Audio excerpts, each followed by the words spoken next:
আসসালামু আলাইকুম। সবাইকে বিসিএস ফ্রন্টার্সের পক্ষ থেকে বৃহস্পতিবারের প্রথম আলোতে স্বাগতম। আজকে ৪ই ডিসেম্বর ২০২৫। আপনারা দেখতে পাচ্ছেন আমরা পড়ছি প্রথম আলো। তো মলা টুলটালেই মূল পত্রিকা। তার আগে একটা বিষয় একটু শেয়ার করতে চাই যে life is a tale told by an idiot. এই কথাটি উইলিয়াম শেক্সপিয়ার বলেছিলেন এবং তিনি তার কোন প্লেতে এই কথাটি বলেন একটু কমেন্ট সেকশনে জানান। তো আমরা আমাদের মূল পত্রিকায় চলে যাচ্ছি। আপনারা দেখতে পাচ্ছেন যে আজকের পত্রিকায় ১৯৭১ সালের এপ্রিল মাসে একটি ঘটনার বিবরণ এসেছে। তো এখানে বলছে যে আমাদের প্রথম সরকার মুজিবনগর সরকার গঠিত হয়েছিল ১৯৭১ সালের ১৭ এপ্রিল। দিনটি ছিল শনিবার এবং এটি হয়েছিল মেহেরপুর সদরের বৈদ্যনাথতলা গ্রামের এক অখ্যাত আমবাগানে এবং এটি প্রবাসে প্রথম সরকার ঘোষণার অনুষ্ঠান। তো এই বিষয়টি নিয়ে আমি বিস্তারিত পড়ব এবং এখানে আরেকটি বিষয় এসেছে। আপনারা দেখছেন যে আগামী বছরের ৫ থেকে ১২ই ফেব্রুয়ারির মধ্যে ভোট হতে পারে।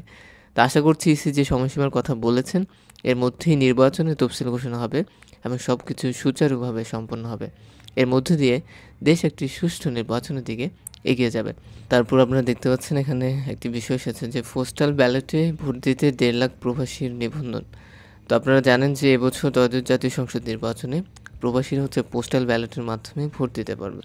তো প্রথম পাতায় যে কলামটি এসেছে তার বিস্তারিত এখানে এসেছে যে ১৯৭১ সালে কীভাবে পাকিস্তানি হানাদার বাহিনী আমাদের উপর গণহত্যা শুরু করে এবং এক পর্যায়ে ১৯৭১ সালের ৪ই এপ্রিল ভারতের তখনকার প্রধানমন্ত্রী ইন্দিরা গান্ধীর থেকে আমরা সহযোগিতা চেয়েছিলাম, যার ফলশ্রুতিতে ১৯৭১ সালে ১৭ এপ্রিল আমাদের মুজিবনগর সরকার গঠিত হয়, যেটি আমি অলরেডি বলেছি। এটি মেহেরপুর থানার বৈদ্যনাথতলা আমবাগানে গঠিত হয়েছিল এবং এর মাধ্যমে আমাদের যে স্বাধীনতার স্বপ্ন সেটি বাস্তবে রূপ পেতে শুরু করে। তো জানেন তারপর দীর্ঘ ৯ মাস রক্ত হয়ে যুদ্ধের মাধ্যমে আমরা ১৬ই ডিসেম্বর বিজয় লাভ করি। তো এই বিষয়টি এখানে এসেছে। এরপর আপনারা দেখছেন যে বাংলা একাডেমি সম্পর্কিত কিছু তথ্য এখানে আছে যে ১৯৫৫ সালের ৩ই ডিসেম্বর আমাদের বাংলা একাডেমি প্রতিষ্ঠিত হয়েছিল এবং বাংলা একাডেমির সভাপতি আবুল কাশেম ফজলুল হক বর্তমানে, যিনি সভাপতির দায়িত্ব পালন করছেন, আর পরিচালক মোহাম্মদ আজম। তো এই তথ্যগুলো আপনারা মনে রাখবেন, বিভিন্ন পরীক্ষায় এই প্রশ্নগুলো নিয়ে থাকে। তো শিল্পের দূষণে ডুবছে কৃষি জমি, এই শিরোনামটা মনে রাখতে পারেন। আপনারা জানেন যে আমাদের যে পরিবেশ সবচেয়ে বেশি ক্ষতিগ্রস্ত হয় ট্যানারি শিল্প থেকে। তো সাভারে ট্যানারি শিল্প কারখানা আছে এবং যেটার থেকে ক্রোমিয়াম, ক্যাডমিয়াম ইত্যাদি সাভারের যে মাটিগুলো আছে সেখানে চলে যাচ্ছে এবং এক পর্যায়ে মাটি থেকে এইসব ক্ষতিকর ভারী ধাতু শস্যে যাচ্ছে। তো আপনারা দেখছেন যে আমরা আমাদের আজকের অভিমত বিশ্লেষণ কলামে চলে এসেছি এবং এখানে একটি বিষয় এসেছে যে বাংলাদেশ ভারতের সম্পর্ক কি ৭১ই আটকে আছে? তো আপনারা জানেন যে ৭১-এ ভারত আমাদেরকে বিভিন্নভাবে হেল্প করেছে, কিন্তু কোনো সম্পর্ক চিরদিন একরকম থাকে না এবং বাংলাদেশের সাথে ভারতের যে সম্পর্ক তা এখন খুব খারাপ একটি অবস্থানে আছে। এর মূল কারণ ভারত আমাদের তৎকালীন প্রধানমন্ত্রী শেখ হাসিনাকে রাজনৈতিক আশ্রয় দিয়েছে এবং কোনোভাবেই শেখ হাসিনাকে কিন্তু তারা ফেরত দেবে না, কারণ শেখ হাসিনাকে যদি ফেরত দেয় তাহলে তার ফাঁসির রায় কার্যকর হওয়ার সম্ভাবনা রয়েছে এবং ভারতের জন্য এটা একটা অভ্যন্তরীণ রাজনৈতিক বিপর্যয় ডেকে আনতে পারে। তো বাংলাদেশের ক্ষেত্রে যেটা হবে, বাংলাদেশকে যতদিন পর্যন্ত ভারত শেখ হাসিনার বিষয়ে স্পষ্ট কোনো ইনফো দেবে না ততদিন পর্যন্ত কিন্তু আমাদের সাথে তাদের যে সম্পর্ক সেটা স্বাভাবিক অবস্থায় উন্নত হবে না। তো হাসান ফেরদাউস বলছেন যে ভারত বাংলাদেশকে একটা ছোট ভাই মনে করে, তারা মনে করে তারা যেভাবে দিক নির্দেশনা দেবে বাংলাদেশ ওভাবেই চলবে এবং গত যে ১৫ বছর যে ভারত নির্ভর রাজনীতি বা কূটনীতি গড়ে উঠেছে বাংলাদেশের মানুষ এটি কোনোভাবেই গ্রহণ করছে না। তো ভারত বাংলাদেশ সম্পর্ক কীভাবে স্বাভাবিক হবে এ বিষয় নিয়ে একটা পরামর্শ এসেছে যে একটি বাস্তবসম্মত সুষম সমমর্যাদাপূর্ণ স্তরে উন্নতি করতে হলে ভারতকে বাংলাদেশকে একটি ক্লায়েন্ট স্টেট নয় বরং সার্বভৌম একটি প্রতিবেশী মানতে হবে। দক্ষিণ এশিয়ায় ভারতের সঙ্গে অসংখ্য বিবাদের মূল কারণ ভারত এখনও তার প্রতিবেশী দেশ সার্বভৌম হিসেবে মেনে নিতে দ্বিধাগ্রস্ত। তো এই ছিল আমাদের আজকের অভিমত বিশ্লেষণ কলাম। যারা ভিডিওগুলো দেখছেন একটু লাইক করবেন। তো আপনারা জানেন যে ডায়াবেটিস হলে মানুষের স্নায়ু বিকল হওয়ার একটা সম্ভাবনা থাকে এবং ডায়াবেটিস যে রোগীরা তাদেরকে একটা হরমোন নিতে হয় যেটা ইনসুলিন। ঠিক আছে, হরমোন একরকম প্রোটিন এবং অনেকগুলো অ্যামাইনো অ্যাসিডের সমষ্টি। তো ইনসুলিনে কতগুলো অ্যামাইনো অ্যাসিড থাকে একটু কমেন্ট সেকশনে জানান। তো আমরা আমাদের আজকের মতামত কলামে চলে এসেছি। আপনারা দেখতে পাচ্ছেন যে একটা বিষয়ে মত এসেছে যে জ্বালানি তেল দাম কমার সুফল কেন ভোক্তারা পাবেন না। তো বিশ্ববাজারে জ্বালানি তেলের দাম 25% কমেছে, কিন্তু বাংলাদেশে কমেছে মাত্র 4%। তো আপনারা জানেন যে অন্তর্বর্তী সরকার হচ্ছে শপথ নেওয়ার পর আমরা মনে করেছিলাম যে আমাদের মূল্যস্ফীতি হচ্ছে 6% নিচে নামিয়ে আনা হবে। কিন্তু এখনও মূল্যস্ফীতি 8% ঘরেই হচ্ছে আটকে আছে। তার মানে সরকার হচ্ছে এ জায়গায় খুব একটা সফলতা দেখাতে পারেনি। খুব স্বাভাবিকভাবে সবাই আশা করেছিলেন যে অন্তর্বর্তী সরকার দেশ ও নাগরিকদের স্বার্থ রক্ষিত হয়ে এমন একটি জ্বালানি নীতি গ্রহণ করবে। কিন্তু এখন যেটি দেখা যাচ্ছে যে সরকার হচ্ছে জ্বালানি তেলের শুল্ক করের বোঝা চাপিয়ে মূল্যস্ফীতি সহনীয় পর্যায়ে নামিয়ে আনার প্রতিশ্রুতি নিচ্ছে না, এবং সেটি কিন্তু একটা দিবা স্বপ্ন ছাড়া কিছুই না।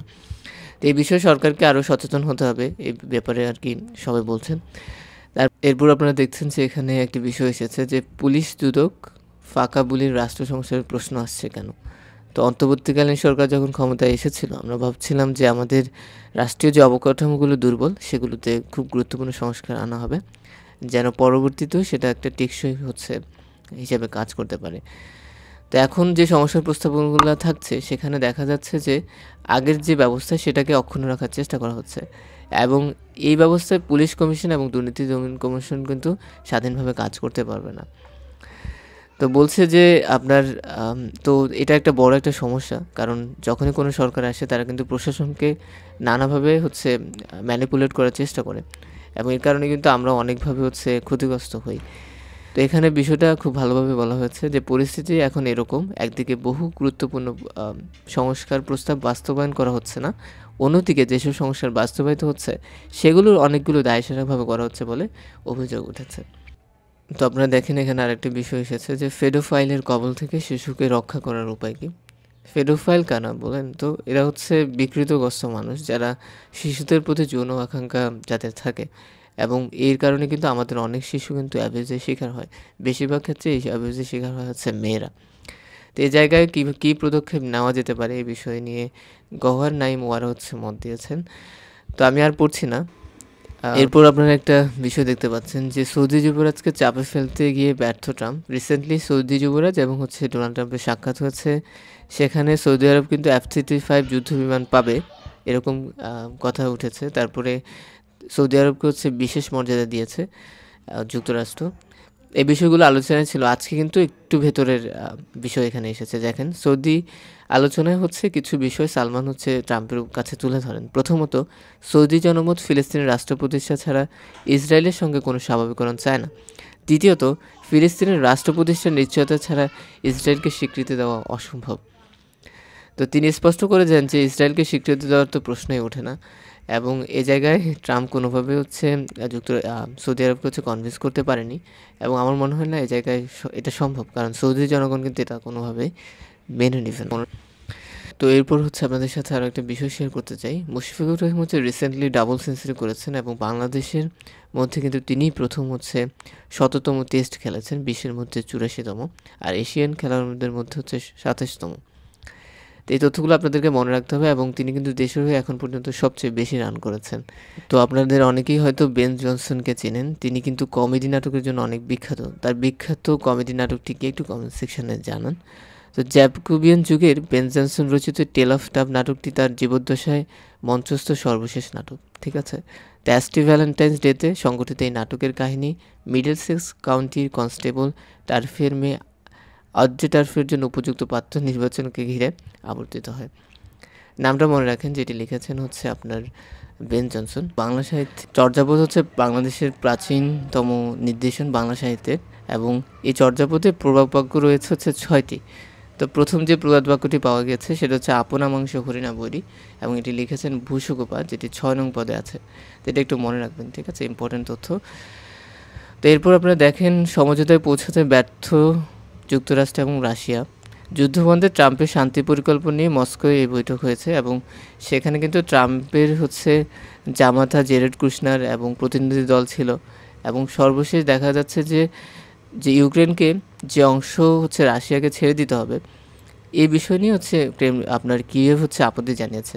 এ কারণে এখনও পর্যন্ত কোনো সমঝোতা স্বাক্ষরিত হয়নি। তো আমরা হচ্ছে আমাদের আজকের পত্রিকার সর্বশেষ অংশে চলে এসেছি। আপনারা দেখছেন যে চিংড়ির রপ্তানি বাড়াতে চায় নীতি সহায়তা। তো যেটা হয়েছে সেটা হচ্ছে ৯০-এর দশকে চিংড়ি একটা গুরুত্বপূর্ণ রপ্তানি খাত হিসেবে বিবেচিত ছিল, কিন্তু এখন সেটি অনেক পিছিয়ে পড়েছে, এবং আপনারা জানেন এই চিংড়িকে বলা হয় হচ্ছে হোয়াইট গোল্ড। তো যেহেতু উদ্যোক্তার সংখ্যা কমে গিয়েছে এবং উৎপাদনশীলতা অনেক কম, তাই টাকা দিলে যে সমস্যার সমাধান হবে এই বিষয়টি আসলে বলা যাবে না। এবং এটা নিয়ে মন্তব্য করেছেন বাংলাদেশ ব্যাংকের গভর্নর আহসান এস মনসুর। তো ধন্যবাদ সবাইকে যারা ভিডিওগুলো দেখছেন। অবশ্যই যাওয়ার আগে লাইক, কমেন্ট, সাবস্ক্রাইব করে যাবেন। দেখা হচ্ছে পরের কোনো ভিডিওতে। সে পর্যন্ত ভালো থাকবেন। আসসালামু আলাইকুম।